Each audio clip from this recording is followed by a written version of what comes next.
So we're running a little bit late, so Lynn and I want to jump right in, try to get started, and go as fast as we can. I don't even need a mic. Do I need a mic? Maybe for the streaming people. Hi, streaming people. I'm Chris Chandler. This is Lynn Boyden. I'd like to do just a quick. I asked a couple people how they would describe Lynn Boyden, and the answers were like a cross between Tennessee Williams and Steve Jobs was my favorite. Somebody else said she's the OG. I've got one of my oldest friends. We've been working together a very long time, and she has just a brilliant mind. It works in a completely different fashion than my mind. So we've been a good team over the years, and I'm really happy to be here once again at Go By a Day, talking about other people's problems.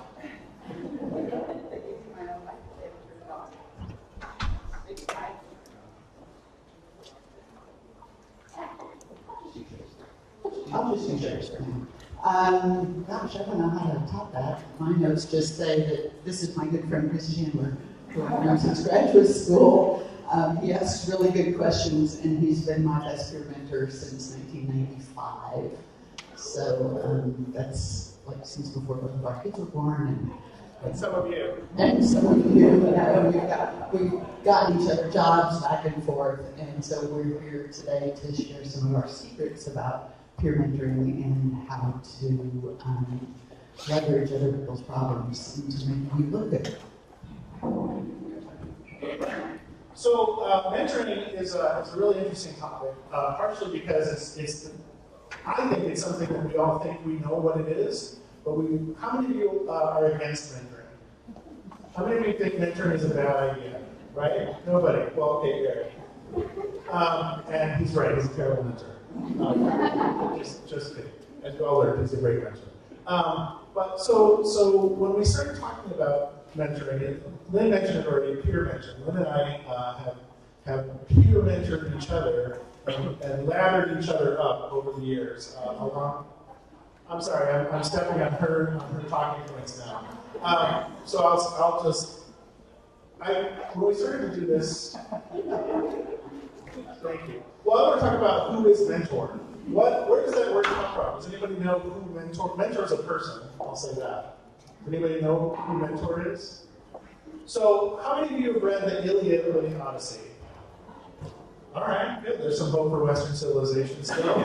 This way. So, when Odysseus goes away to fight the Trojans, he leaves his wife Penelope and his infant son Telemachus at home in Ithaca, and there's one of his old buddies, maybe even his mentor, is a guy named Mentor, who's too old to go to Troy and fight, and so Odysseus tells Mentor, "You stay here and keep an eye on Penelope and make sure nothing goes wrong here in my kingdom while I'm away."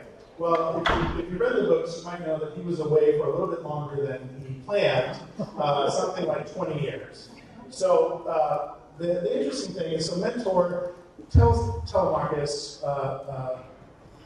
lots of advice like, hey, there's a bunch of people that you should keep away from your mother because they all think that Odysseus is dead because he's been gone forever. Even after the Trojan War, right, the Iliad is over. Odysseus is the guy who comes up with the idea of the Trojan horse.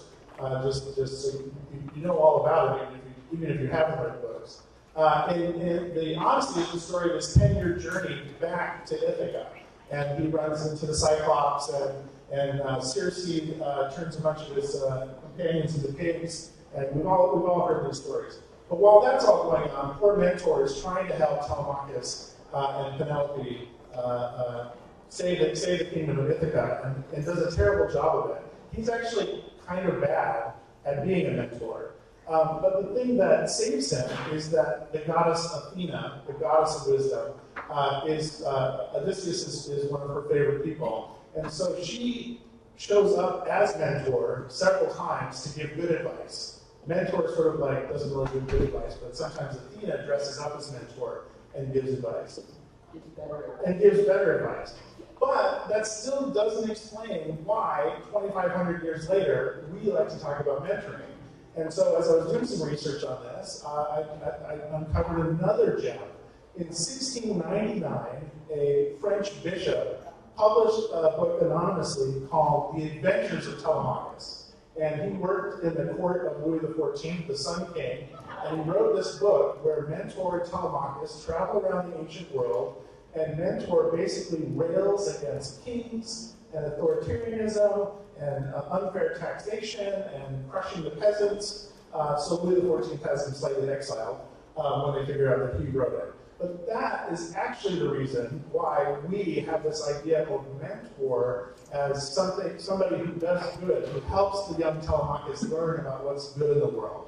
So I just, again, and then I'm trying to go really fast because we're so late. So pardon me. I'm going, as John would say, be quick, don't rush. So the other event in modern history that is really behind the use of the word mentor is conversations about how do you bring communities, especially initially women, into professional settings, right? If you've got a gap and there's not enough of a particular group, one of the sort of solutions is, well, what we need to do is establish mentors so that people can kind of like learn how to get guided into this profession. So I don't really have a big point there, except to say that this word that you all think you know has an incredibly long and varied history. Can you hear through this? Okay. So that brings me sort of to my side, which is I started doing research around peer mentoring, and I discovered that peer mentoring has been a thing in undergraduate since, guess when? The 1700s. So there's student-to-student mentoring. And I can't help but think that establishment of universities, as well as the debut of this romance thriller in 1699 may have played a part in that. But I want to talk. I want to take the story from the epic to the personal, right?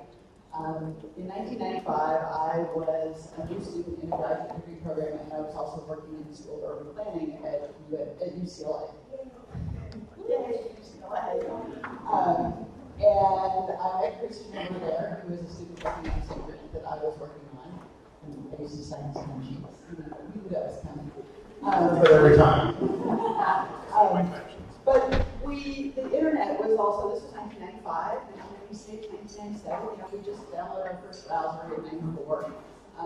And we were super excited about this crazy new thing called the World Wide Web. We thought we might want to do something, but we didn't know what, and there weren't really any senior practitioners that we could sort of latch onto, or who could teach us. There were no websites that you could go to learn about how to do it. So we literally we formed a group with another student named Danny Prout, who couldn't be here today, but still works at Esri, where he graduated from. And we called ourselves the Founders. And we didn't really know what we were going to establish, but we knew we were going to do it. And we had lunch together every day. And we just talked about what we wanted to be when we grew up and how we would get there. And then when it came time to apply for jobs, we would bring the job descriptions and we would coach each other through the application process. We coach each other through salary negotiations. We coach each other through resumes. None of us had ever done this before, right? Pull together a resume for a user experience design job or an information architecture job. But we were smart and we could look at a resume and say, oh, this sentence would be stronger, and hey, you left off this part, right? Because we know each other. So we kind of coached each other into good positions, Like I would help Chris with his resume, and then he would help me with his resume, and then I would help him with his resume, and he would help me with my. Pretty soon we've got positions of power and prestige. Well, you do. There's so many levels between me and power and prestige.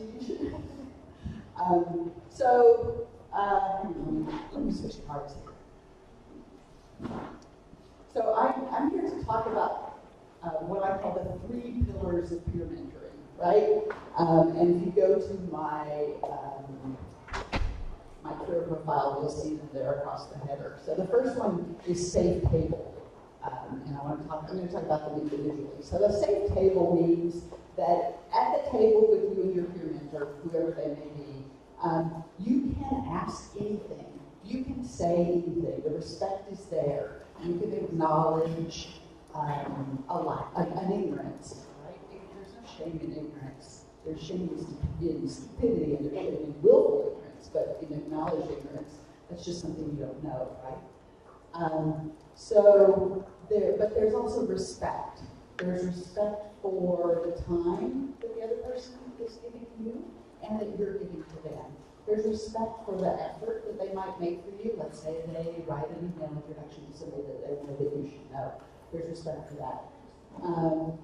There's respect for the feelings that people express. Often when we're talking about our professional shortcomings or our professional goals, it's a very emotional experience. And so respecting that and understanding that is important to the process. But also respecting someone's knowledge levels. Chris works in a completely different way and a completely different environment than the environment that I work. His whole environment is very agile, it's really fast, it's really quick.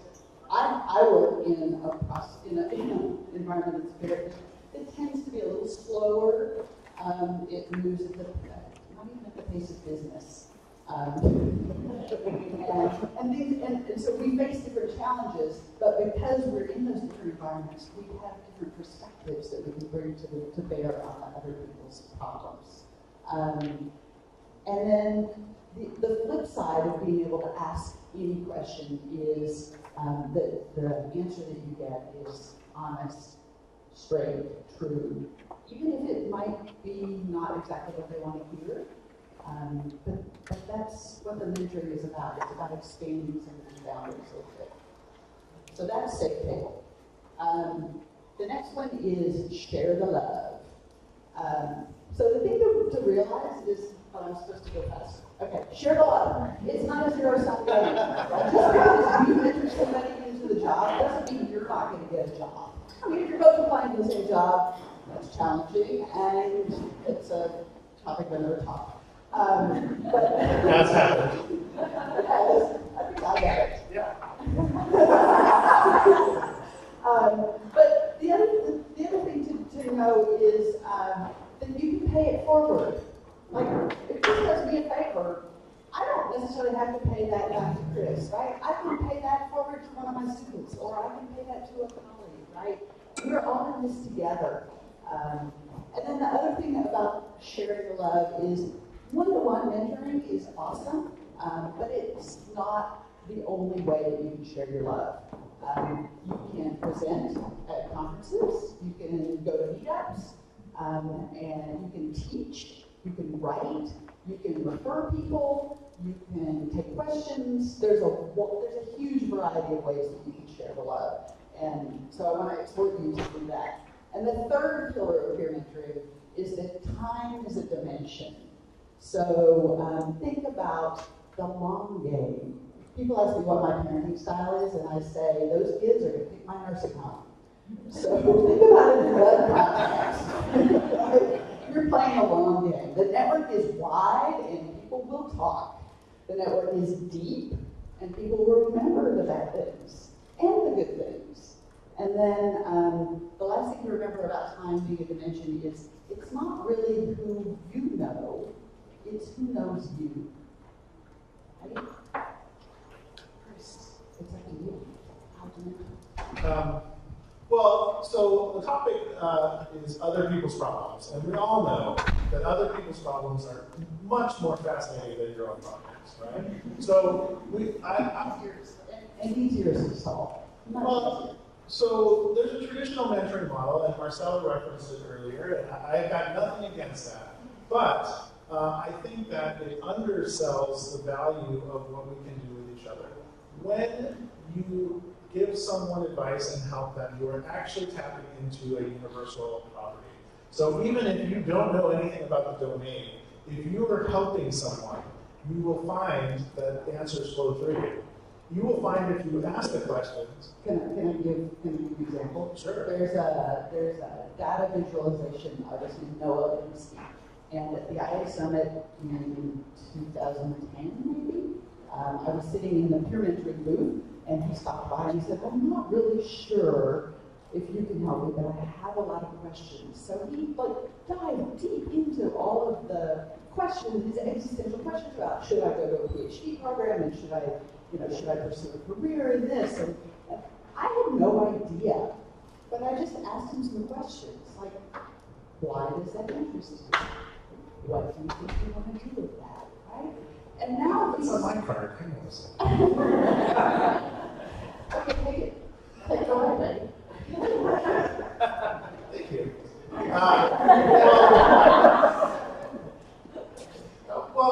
So when I talk about tapping into universal power here, I know that sounds very hippie, very Southern California, but you all know this is true, and I'll tell you how you know.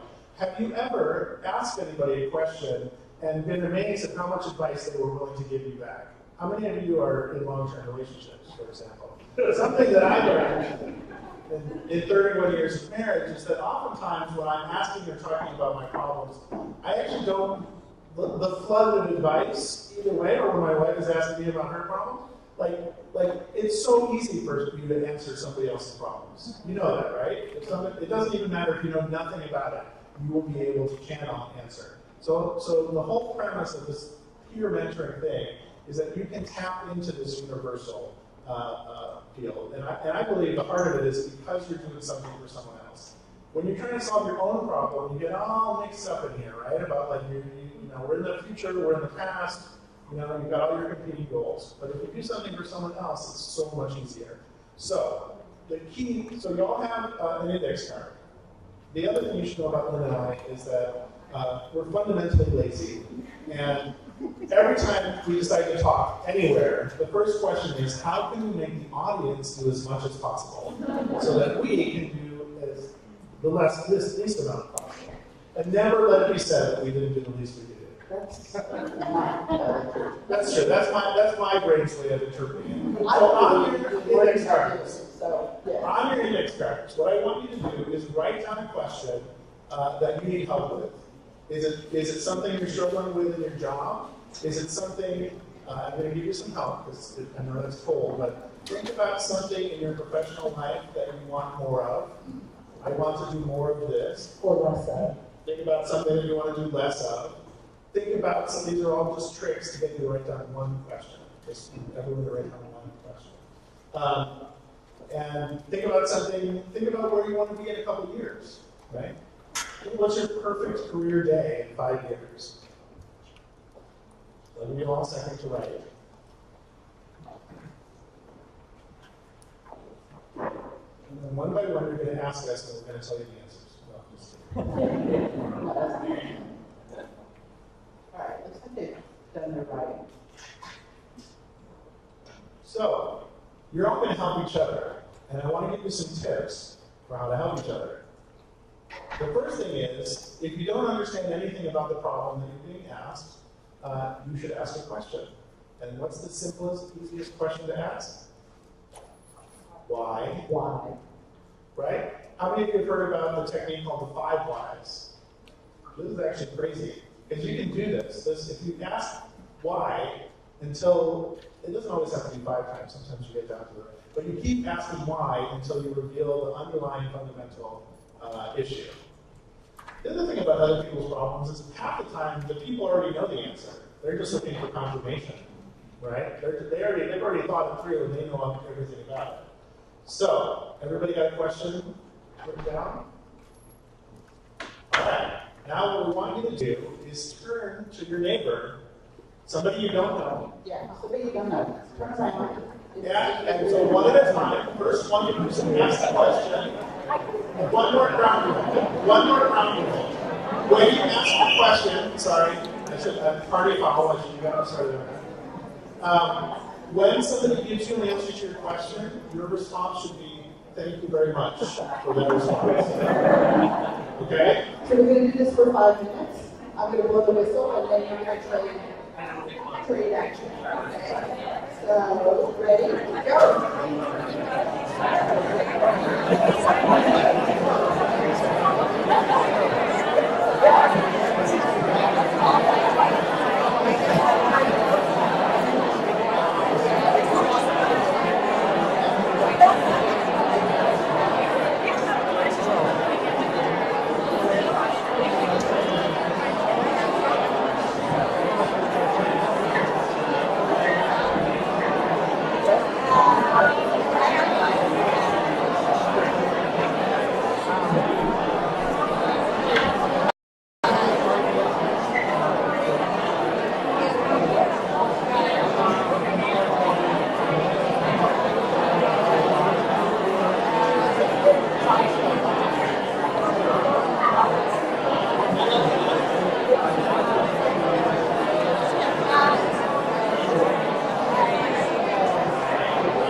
Stop burning. Stop helping.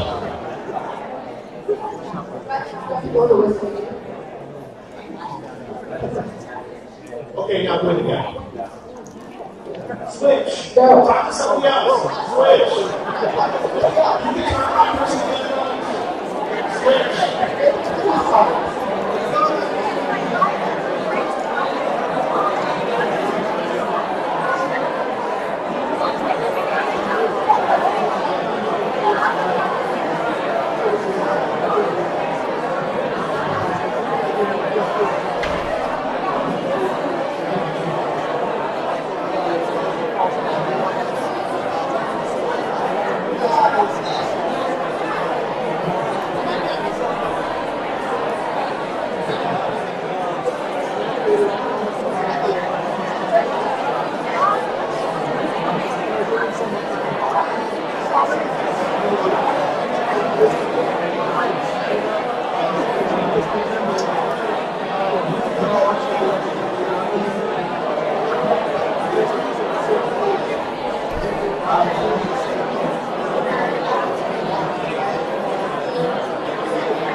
Hey guys, we still have the mic, so keep it down.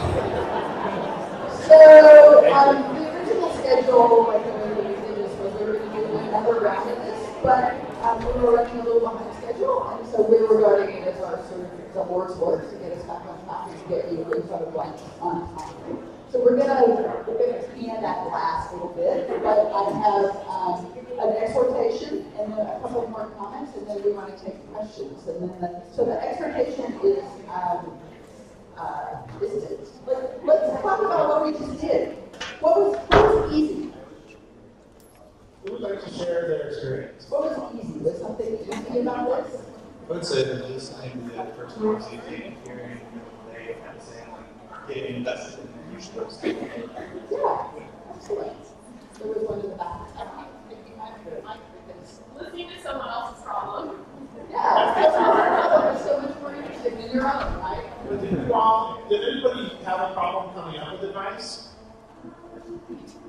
Yeah, I didn't think so.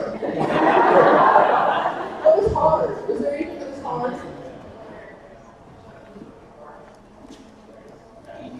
What was hard was for me understanding his advice to my program. I still understand it later. So follow up on that. That's my advice. I think what's hard is being empathetic rather than sympathetic, which I think is the place where the good advice would come from. But I think it's like a tough place to get to. Yeah, it comes from what we talked about, like let them feel, right? Let the feels out. Who else wants to share? One more.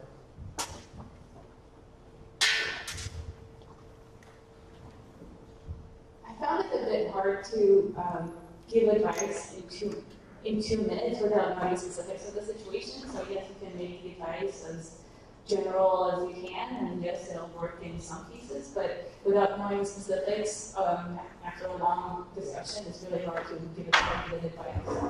Parents very much best over a drink. Who were you giving advice to? Who were you giving advice to? Anita, how did she do it? No, she did it really well. Right? You thought it was hard giving advice, and you didn't have to see it that way. You did great. See, other people's problems so much easier to solve. Yeah, peer mentoring is most effective over a drink. So is there anything that you would do differently next time? Great, because your assignment is to do this again over lunch, right? So take your index card, get yourself some whatever it is, barbecue, I think? Tacos. And then the one thing that I want to leave you with is a lovely quote from Dylan Head's Excellent Adventures. Be excellent to each other and how you lose.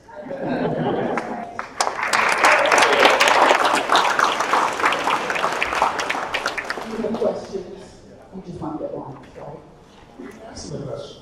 Okay, great. Let's go to lunch.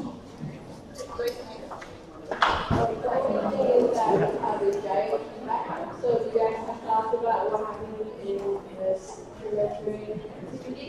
Go ahead, let us know how you felt about it, how we can improve it, and what are your guys'? Thanks for being really honest.